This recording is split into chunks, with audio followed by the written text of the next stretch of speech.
Welcome back dear student, स्वागत है आपका ई लेक्चर सीरीज। आज हम जो एम्प्लॉयमेंट लॉ के अंदर जो हम फैक्ट्री एक्ट के अंदर जो टॉपिक पढ़ने वाले हैं उसका टाइटल है provision regarding the health of worker. जैसा कि आपको याद हो, जब हमने फैक्ट्रीज एक्ट के अंदर देखा था कि 11 चैप्टर हैं, तो उनमें एक चैप्टर क्या था, provision regarding health of the worker. हमारे सिलेबस के अंदर सारे चैप्टर नहीं हैं, हमारे सिलेबस के अंदर कुछ सिलेक्टेड चैप्टर ही हैं। जैसे यहाँ पे हम provision regarding the health of the worker हम पढ़ रहे हैं, तो सेक्शन 11 to 20 जो है एक्ट की, वो ये बता रही है contains certain provision intended to ensure that condition under which work is carried on in a factory do not affect the health of the worker injurious। कि फैक्ट्री के अंदर जो वर्किंग हो रही है, वर्कर जो वर्क कर रहे हैं, उनकी हेल्थ इंजीरियस नहीं हो, तो उसके रिगार्डिंग कुछ प्रोविज़न है। जैसे हम देखें तो यहाँ पे हमने एक शॉर्टकट भी बनाया है। जैसे मैं आपको एक बार बता देता हूँ, जैसे सी वर्ड जो हम यूज़ करेंगे क्लीनेस के लिए यूज़ करेंगे, अंडर सेक्शन 11 होगा। The disposal of waste and effluents के लिए यूज़ करेंगे, सेक्शन 12 होगा। वी वेल्टिनेशन एंड टेम्परेचर के लिए यूज़ करेंगे, सेक्शन 13 होगा। डी डस्ट एंड फर्म्स के लिए यूज़ करेंगे, सेक्शन आपका 14 होगा। आर्टिफिशियल ह्यूमिडिफिकेशन जो यूज़ करेंगे ए के लिए, वो आपका सेक्शन 15 होगा। ओ ओवर क्राउडिंग के लिए यूज़ करेंगे, जो सेक्शन आपका कितना होगा, 16 होगा। एल लाइटिंग के लिए यूज़ करेंगे, जो सेक्शन 17 होगा। और डी ड्रिंकिंग वाटर के लिए यूज़ करेंगे, जो आपका सेक्शन 18 होगा। और जो अपना एल और एस की यदि हम बात करें तो उसके अंदर हम लेट्रिन एंड यूरिनल्स की बात करेंगे, हम वॉशरूम्स वगैरह की हम बात करेंगे। तो जिसका चैप्टर कौन सा होगा बोलो, चैप्टर आपका चैप्टर नंबर कौन सा होगा बोलो, चैप्टर नंबर जो अपना हेल्थ ऑफ द वर्कर्स का है, चैप्टर नंबर बोलो कौन सा हेल्थ ऑफ द वर्कर हमने पढ़ा था ना लास्ट पीपीटी के अंदर, याद है आपको? याद है तो बताओ मुझे। यस, चैप्टर नंबर 5, बिल्कुल सही कहा आपने। तो उन चीज़ों को यहाँ पे समझेंगे वन बाय वन। ये जो अपने पॉइंट्स हैं इनको वन बाय वन यहाँ पे हम डिस्कस करेंगे। तो स्टार्ट करेंगे हम सबसे पहले, जो अपना है सी क्या है, क्लीनेस। क्लीनेस की यदि हम बात करें तो every factor shall keep clean and free dirt and flow of the drains. जैसा कि हम देखें कि क्लीनेस की जब बात की जाती है तो सी जो हम वर्ड यूज़ में ले रहे हैं, जैसे CDVD, AOLD, LS, तो ये जो हमने बनाया है, ये हमने सोल्ड DVD CAL कल के नाम से बनाया है। तो यहाँ पे ध्यान रखना है, जो क्लीननेस है, क्लीननेस के बारे में बता रखा है कि हर फैक्ट्री जो है वो क्लीन और फ्री फ्रॉम डर्ट रहेगी, और एवरी 5 ईयर जो है क्लीननेस जो होनी चाहिए, पेंट वगैरह होना चाहिए। यदि वॉशेबल या वाटर पेंट जो हम यूज़ करते हैं तो वो एवरी 3 ईयर होना चाहिए। तो ये सेक्शन आपकी 11 जो है आपको बता रही है। फिर हम देखें डी का मतलब क्या है बोलो। डी का मतलब है disposal of waste. Disposal of waste का मतलब ये हुआ कि जैसे हम देखें तो फैक्ट्री के अंदर वेस्ट मटेरियल जो होता है मैन्युफैक्चरिंग प्रोसेस के अंदर, उसका प्रॉपर डिस्पोज ऑफ भी करना चाहिए। सेक्शन 12 के अंदर हम देखेंगे, यदि प्रॉपर डिस्पोज ऑफ नहीं किया जाता है तो वो इंजीरियस हो सकता है, ठीक है ना, एनवायरनमेंट के अंदर जो हैं उनके लिए इंजीरियस हो सकता है। फिर वी की हम बात करें, वी का मतलब है वेंटिलेशन एंड टेम्परेचर। जैसा कि आपको पता है कि हर फैक्ट्री के अंदर ना तो ज़्यादा टेम्परेचर होना चाहिए, ना बहुत कम टेम्परेचर होना चाहिए। जैसे कि आप देखें कि कहीं मैन्युफैक्चरिंग प्रोसेस में हम फायर वगैरह को यूज़ में लेते हैं तो वहाँ टेम्परेचर ज़्यादा होने की पॉसिबिलिटी रहती है, तो टेम्परेचर आपका जो है नॉर्मल होना चाहिए। वेंटिलेशन की यदि हम बात करें तो प्रॉपर वेंटिलेशन भी होना चाहिए, फ्रेश एयर का प्रॉपर वेंटिलेशन भी होना चाहिए। तो वी वेंटिलेशन एंड टेम्परेचर के लिए हमने पढ़ा, कौन सा है बोलो, सेक्शन 13। फिर हम देखेंगे डी क्या है, डस्ट। जैसे हम देखें कि फैक्ट्री के अंदर जो वर्कर हैं जब वो इनहेल करते हैं तो उस समय हो सकता है कि डस्ट या फम्स जो हैं वो उनकी बॉडी के अंदर एंटर हो जाएं। तो हमें देखना है कि इस तरीके का एक नीट एंड क्लीन एनवायरनमेंट होना चाहिए कि डस्ट फम्स वगैरह नहीं हो।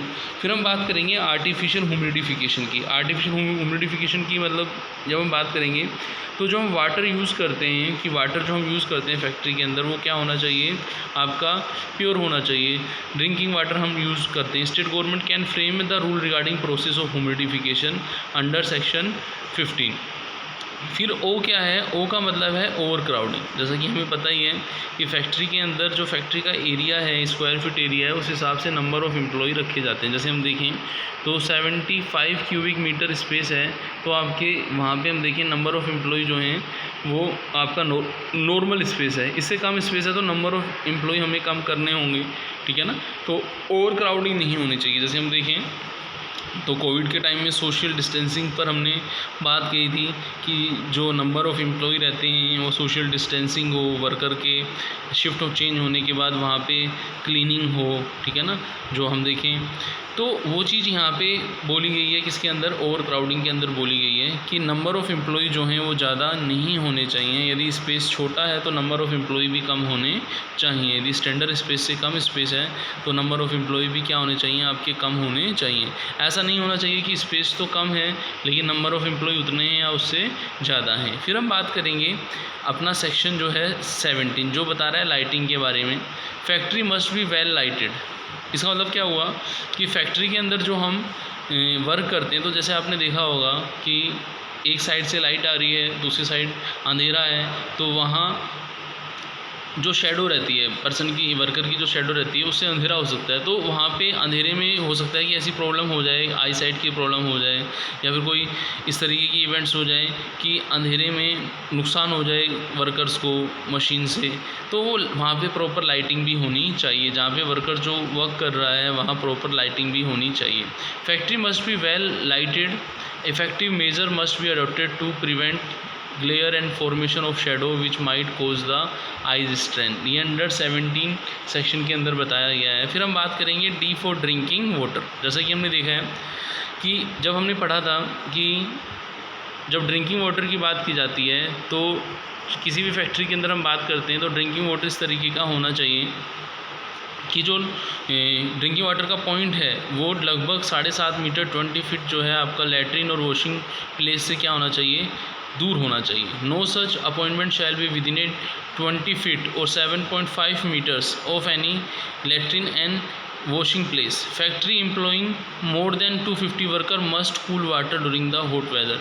आपने देखा होगा कि वाटर ड्रिंकिंग के होने के साथ साथ गर्मियों के टाइम में आप देखें कि वाटर जो है आपका कूल नहीं होता। तो उस समय कंडीशन दी हुई है कि यदि आपके 250 वर्कर हैं तो वहाँ पे आपकी जो फैसिलिटी होनी चाहिए कूल वाटर की होनी चाहिए। ऐसे ही यदि हम देखें तो ड्रिंकिंग वाटर्स की फैसिलिटी कंपनी प्रोवाइड करा रही है लेकिन कूल वाटर की फैसिलिटी प्रोवाइड नहीं करा रही नंबर ऑफ़ वर्कर 250 या मोर होने के ऊपर भी। तो ये आपके वर्कर्स की हेल्थ के अगेंस्ट है। फिर हम देखेंगे जो अपना लास्ट पॉइंट है लैट्रिन एंड यूरिनल्स। जैसे हमने बोला था कि every factory must provide sufficient number of latrine and urinals. There must be separate provision for male and female worker, कि मेल फीमेल के लिए सेपरेट वॉशरूम वगैरह होना चाहिए। वहाँ पर हम ये देखा था कि वर्कर्स जो हैं, वर्कर्स के ये जो हमने ड्रिंकिंग वाटर का हमने देखा था कि कम से कम आपका लगभग 20 फीट या 7.5 मीटर का डिस्टेंस होना चाहिए। तो यहाँ पे ये जो आपका 250 वर्कर की कंडीशंस थी वो आपकी लैट्रिन एंड यूरिनल के केस में भी है। यदि worker 250 factory employing more than 250 worker they shall be prescribe sanitary types under section 9। तो हमने ये जो इस चैप्टर्स के अंदर जो हमने बात की है किसके लिए की है, वर्कर की हेल्थ के रिगार्डिंग बात की है। और वर्कर की हेल्थ के रिगार्डिंग हमने सेक्शन 11 से स्टार्ट किया था और सेक्शन 20 पे हमने पूरा किया है। क्लीननेस से हमने स्टार्ट किया था, ठीक है, और यूरिनल सेक्शन 20 पर हमने पूरा किया है। इसका शॉर्ट कोड भी मैंने आपको बता ही दिया था कि यदि आप हेल्थ की रिगार्डिंग हम बात करते हो तो हेल्थ की यदि हम बात करें, हेल्थ ऑफ वर्कर की यदि हम बात करें तो सोल DVD CAL से आप बना सकते हैं। यहाँ पे एस का मतलब आप समझिए जो हमने यहाँ पे डिस्कस किया था, ठीक है ना। एस का मतलब क्या हुआ आपका, बोलो, लैट्रिन एंड यूरिनल्स की हमने बात की थी, LS की हमने बात की थी। फिर हम देखें और भी यहाँ पे हमने O की बात की। O क्या है आपका, ओवर क्राउडिंग है।